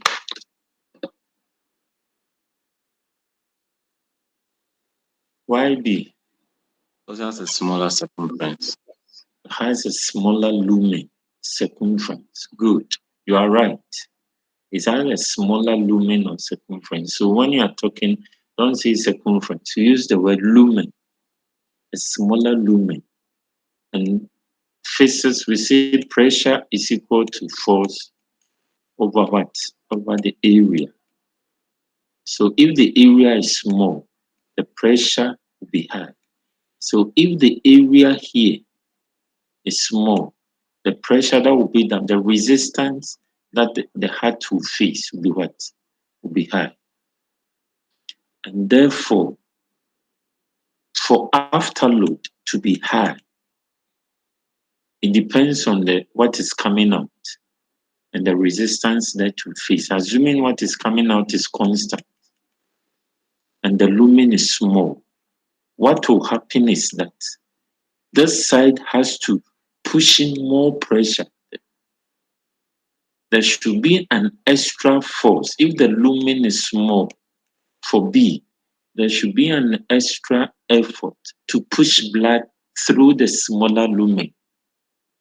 By so doing, this side, there could be a remodeling because it's using much strength to push blood through the smaller lumen. This side will undergo what? Remodeling or structural changes. And that would affect this in a way would affect the functionality of the heart. And when the functionality of the heart is affected, to lead to heart failure. Please, is it clear?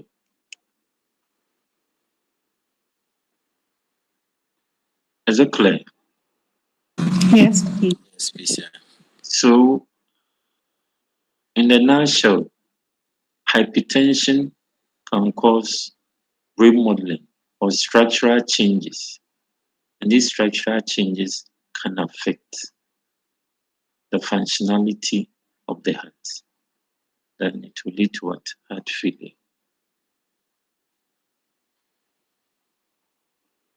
So, what are some of the risk factors? Risk factors of heart failure. Risk factors. What are some of the risk factors of heart failure?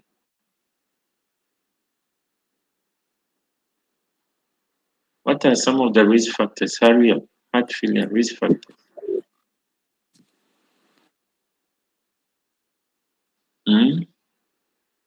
Hypertension. Hypertension is a risk factor. What again? Smoking. Congenital heart disease. Congenital heart disease is a risk factor. What again? Smoking. Smoking is a risk factor. Why is smoking a risk factor? Because of the properties in the cigarette, the constituents, they cause endothelial damage to the vessels. What will cause the endothelial damage? What is within the cigar that will cause endothelial damage? Tar and tar. Come again. Tar. What is tar?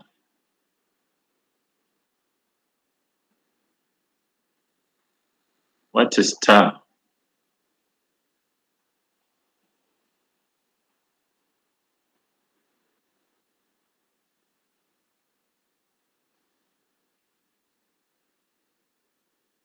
What is tar?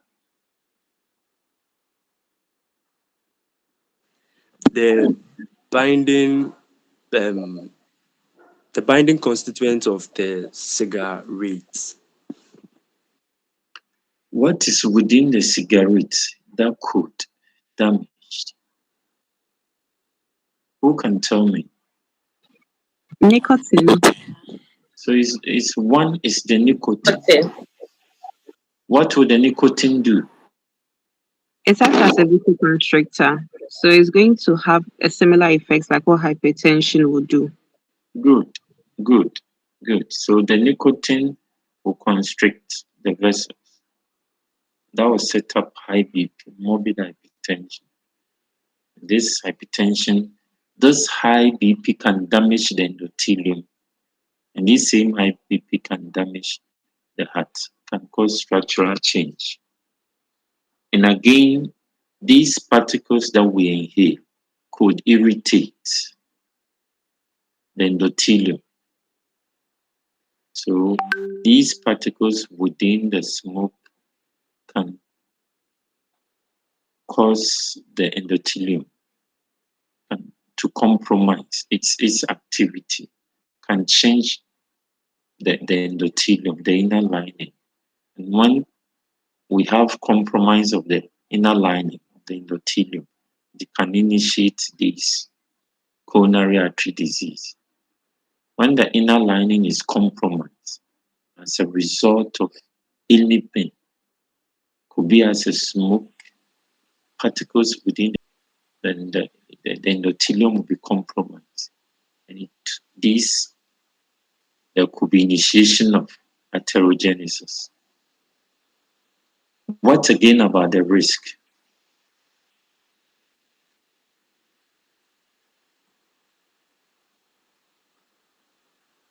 What again about the risk?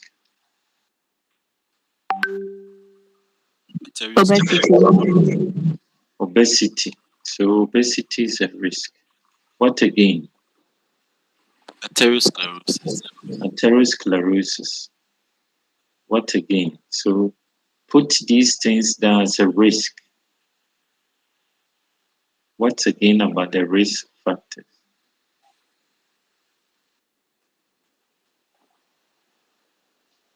Can I say sickle cell disease is a risk factor? Yes, sir. Why is a sickle cell disease a risk factor?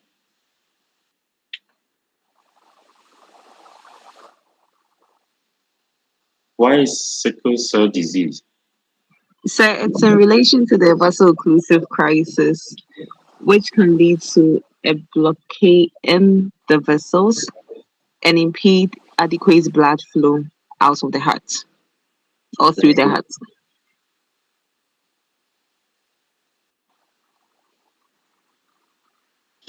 So, which vessels will it block?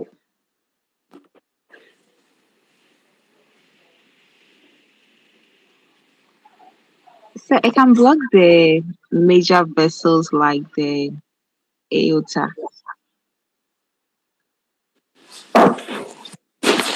Hey, my cardiologist, come again. I was just thinking around it. I'll say it could. What? How about the coronary arteries? Block the coronary arteries. Smaller coronary arteries. Huh? Block the coronary arteries. If it's block the coronary arteries, smaller coronary arteries, then it could lead to what? MR. Huh? And again, it will cause hemolysis. If it does cause hemolysis, then this could lead to anemia. Anemia can lead to what? Heart failure. Is that not so? Yes. Huh? Yes. So anemia, sickle cell could lead to anemia, which anemia can lead to what? Sickle cell can cause occlusion to these smaller capillaries that supply oxygenated blood to the myocardium. This will also lead to what? MI. And the MI can affect the functionality, the contractility of the heart. Therefore, will lead to heart failure. Is it clear? Is it clear? Yes, please.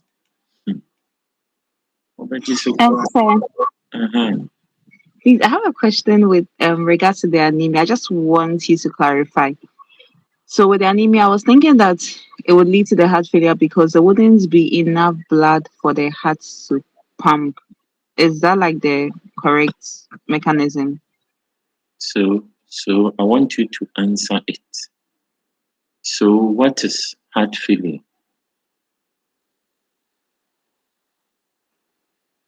Heart failure is related to the cardiac output that is inadequate blood being pumped out to meet the body's needs.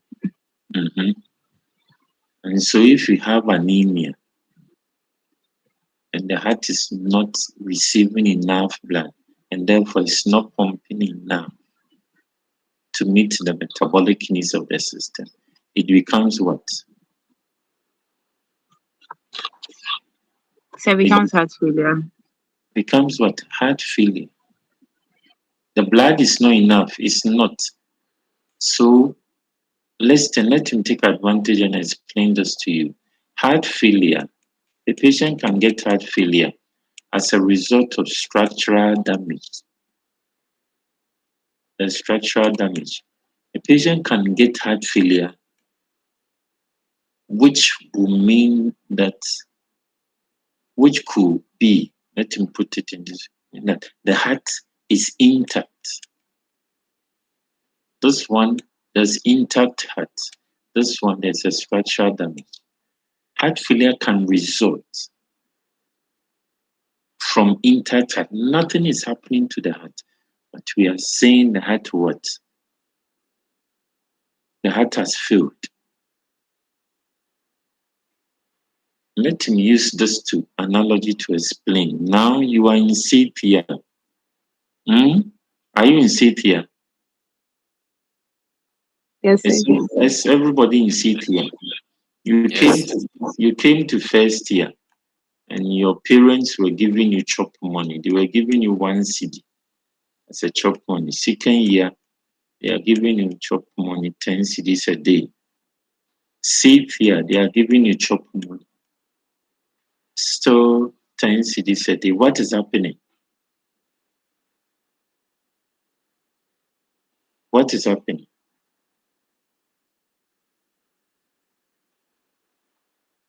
So 10 cities and city is inadequate. At where? Is it first year, second year, or CPM? City.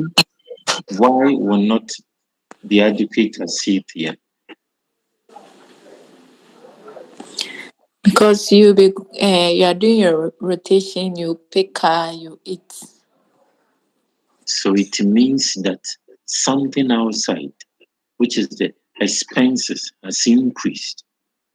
But your father is not sick, your mom is not sick. They are intact. But they are still giving you 10 cities. And you are saying you are not satisfied with what? That amount. So if you are not satisfied with that amount, what will come into your mind is that my parents are failing me. Is that not so? Is that not so? Yes, sir. But they are not sick. So it's the same as here. You have intact heart, but something, because your expenses has increased, is causing your parents to fail. Your parents are failing because your expenses is high, and their work, they haven't added anything to their work. What they are doing from first year, the same work that they are doing. So the same amount that they can pay, they can give it to you. So it's the same as this intact heart.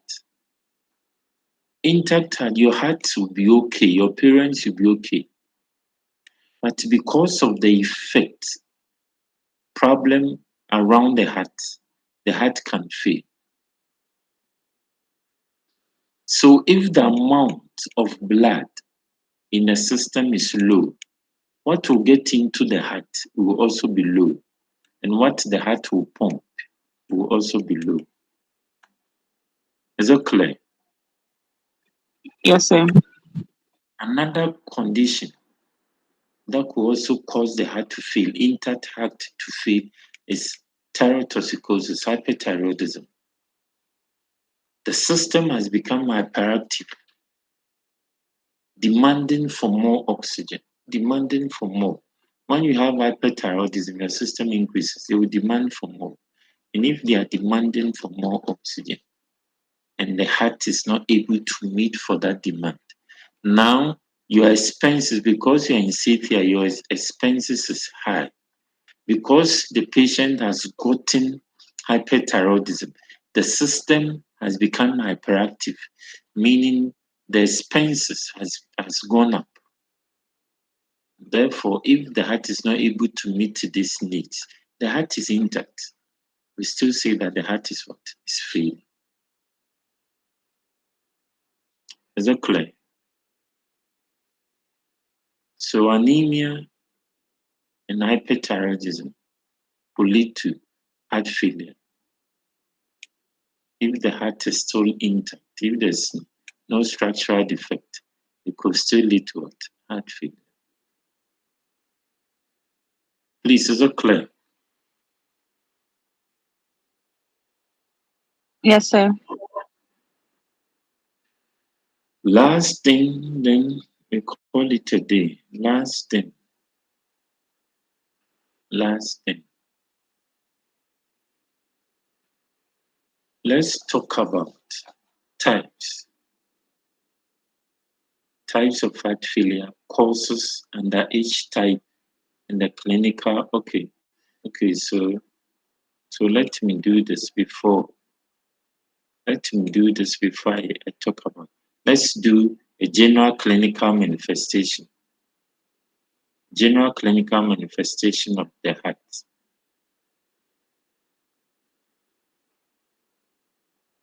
General clinical manifestation of the heart. Failure. General clinical manifestation. General clinical manifestation of the heart failure. What are some of the signs and symptoms? some of the presentation of heart failure. What are some? Clinical manifestation. What are some of the clinical manifestations? General clinical manifestation. What are some? One. Edema. Okay. So edema. Fever edema. So edema. This edema could cause peripheral edema. This edema could result in ascites. This edema could result in hepatomegaly. This edema could result in peripheral. This edema, so it can cause edema. What again?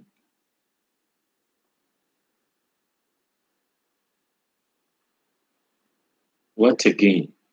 General clinical manifestation. What again? Hurry up, please. Hurry up. Dyspnea. So dyspnea. Dyspnea. Dyspnea. Dyspnea. Dyspnea.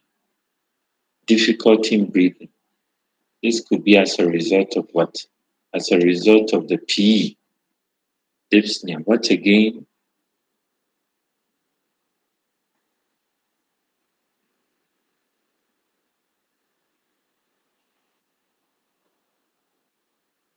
What again? Please cough. Good. There could be cough. There could be cough. What again?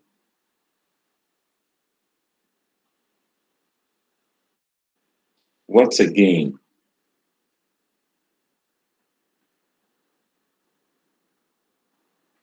Hurry up. Shortness of breath. We are talking about dyspnea. So it also covers shortness of what? Breath. Fatigue or little exertion. Little or no exertion. So fatigue. Good. Fatigue. So you should be able to explain why fatigue. So fatigue. What again?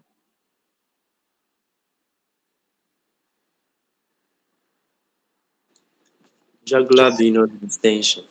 So raising JVP. Good. Good. Raising JVP. Raising JVP. What again? What? Hurry up. What again? There could be nausea and vomiting from GI congestion. Nausea and vomiting from GI congestion. So how will it cause GI congestion?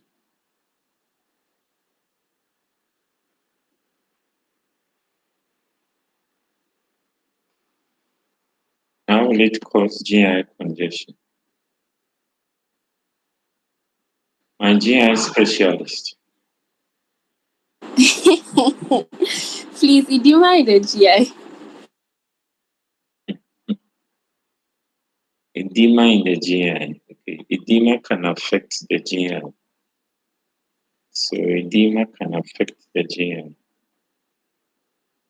But the edema affecting the GI would reduce absorption of what?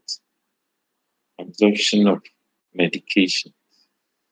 Absorption of medications. What again?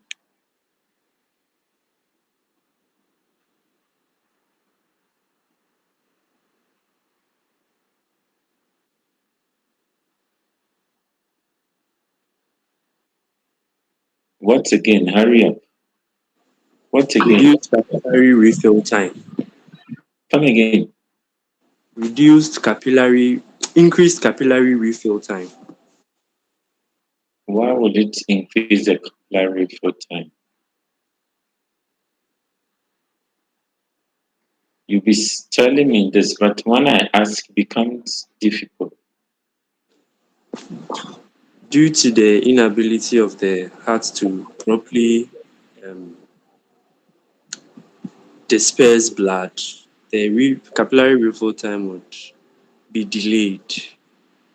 Mhm. Okay, it's a good point. What again? Cyanosis. Cyanosis. Nyaya, mobekika nsema kyerɛ. Cyanosis has done what? Oh, so because there's decreased cardiac output, there's decreased oxygen supply to the body, so it can reflect as cyanosis. Because there's decrease in what? Cardiac output. There could also be reduction in oxygen supply. You have a point there. It's a good point. What again? Tachycardia. It could be tachycardia. Tachycardia. What again? Paroxysmal nocturnal dyspnea. Good. You are not telling us the typical clinical manifestation of heart failure. You are not mentioning the first that you should mention is edema, dyspnea, and PND.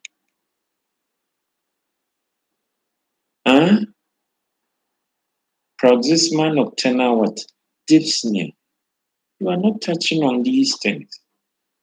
I wanted raising JVP. Wanted this thing. Edema, PND, typical. Please, is it clear? Yes. So these are some of the clinical manifestation of heart failure. Some. What I'll be doing next time is that I will pick, we'll be doing types of heart failure. Then I will pick, we talk about causes of that type and the major clinical manifestation of that type. Then we talked about the cardiac defects, systolic and diastolic defects. We talk about ejection fraction. Then I want to finish this before I do the medication. So please, is Hillary around? Yes, please. So why did you give me a wrong? You sent me a wrong link, and I was there. I logged in 5 minutes to 5. I was alone almost an hour. I was thinking you people were not prepared. Dr. Taka, please, what happened was that they turned off the lights over here. So I told Nana to send you the link.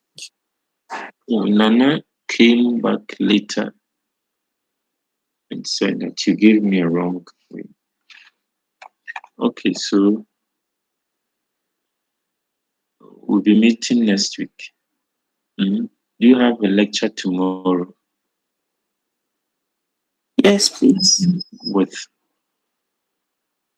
Dr. Adaman. Okay, so we're meeting next week. Any question up to this point?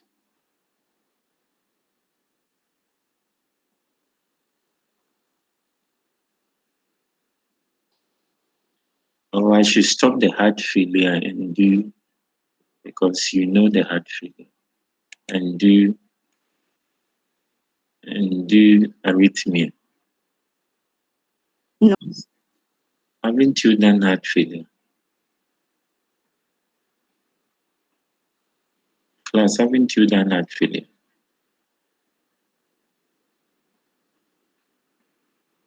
Oh, tell me, haven't you done heart failure at school?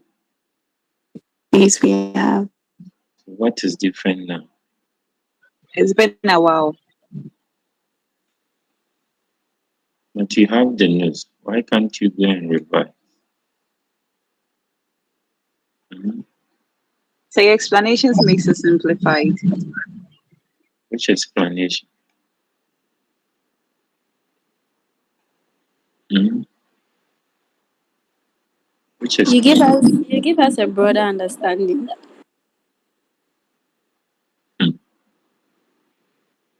Okay, so let's call it a day. I'll meet you next week. I'll discuss with Hillary. Then you meet next week. Yes. Tuesday. Are you like Tuesday? Can I meet you on Tuesday? Okay, please. Dr. Attakorah, please, I would have to find out from Dr. Ishak if we'll be able to meet this Sunday, God willing, because sometimes he has classes with us on Tuesdays. Okay. So what I would tell Ishak, let's meet. I'll talk to Ishak, then I'll meet you on Tuesday. I want to finish this. Then I want to finish these topics early, such that I can get time to.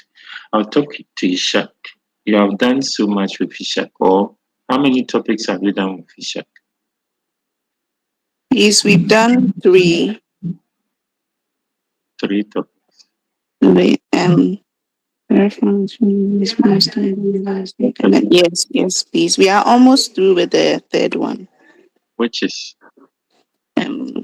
Tetanus.